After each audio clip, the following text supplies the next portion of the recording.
Most people don't fully understand how the West Virginia Hope Scholarship works. They think it takes money away from public schools and is bad for West Virginia public school students.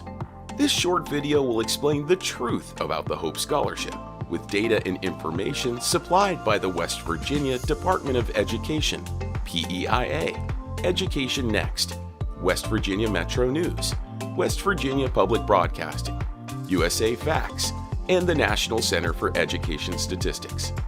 West Virginia has approximately 284,000 students, including about 245,000 in public schools, 26,000 in home schools, and 12,000 in private schools. In 2023, West Virginia spent about $4 billion on educating West Virginia students.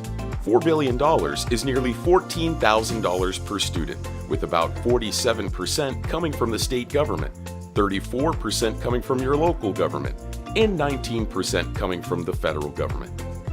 Despite media reports of a teacher shortage, West Virginia has consistently maintained a more favorable student-to-teacher ratio than the national average. This is largely attributable to a decrease in public school enrollment that has outpaced the decline in the teaching workforce. Compared to the national average, West Virginia public schools have significantly smaller class sizes, with 2 fewer students per teacher on average.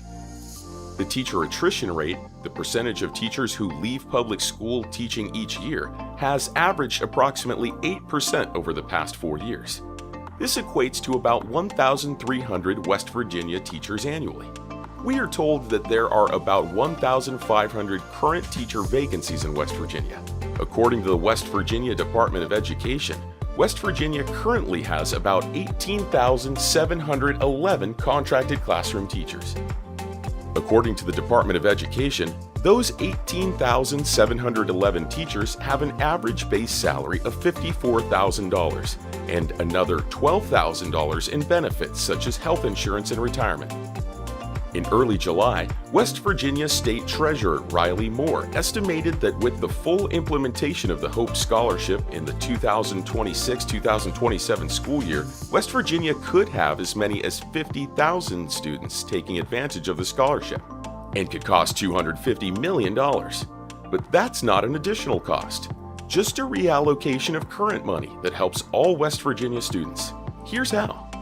With the movement of 50,000 students from public schools to a non-public school, West Virginia would still maintain its current low student-to-teacher ratio with 1,800 fewer teachers. Despite these changes, teacher layoffs are unlikely due to the existing teacher shortage and normal attrition rates. This would allow approximately $123 million to be used for Hope scholarships. Increasing the ratio slightly to 14.2 to 1, which is still better than the national average, could potentially fully fund the Hope Scholarship. You're probably thinking, but you said all West Virginia students.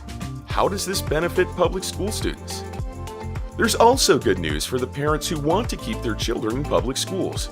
For each student who leaves public school to receive the Hope Scholarship, the Department of Education retains about $9,000 of the $14,000 allocated for each student we mentioned earlier.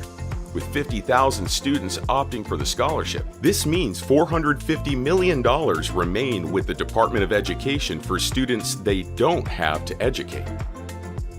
Bottom line, it's simple math. Hope scholarships can pay for itself and create a $500 million windfall for public school students who do not use the Hope Scholarship, because the Department of Education gets to keep the lion's share of the education dollars they collect to educate students without any cost to educate them. What will you tell your friends, neighbors, and legislators when they ask about the Hope Scholarship? Tell them, parents have a choice on where to educate their children. The West Virginia student-to-teacher ratio in public schools is consistently better than the U.S. average. Most or all of the Hope Scholarships can be funded through the savings on current teacher vacancies in public schools. Attritions of teachers at approximately 1,300 per year, coupled with current vacancies, mean few, if any, teachers will need to be laid off. The remaining state, local, and federal money remains in the Department of Education's coffers, which could provide for teacher pay raises. Competition from non-public schools improves public school effectiveness and efficiency. That's the truth, and why Hope is good for every family in West Virginia.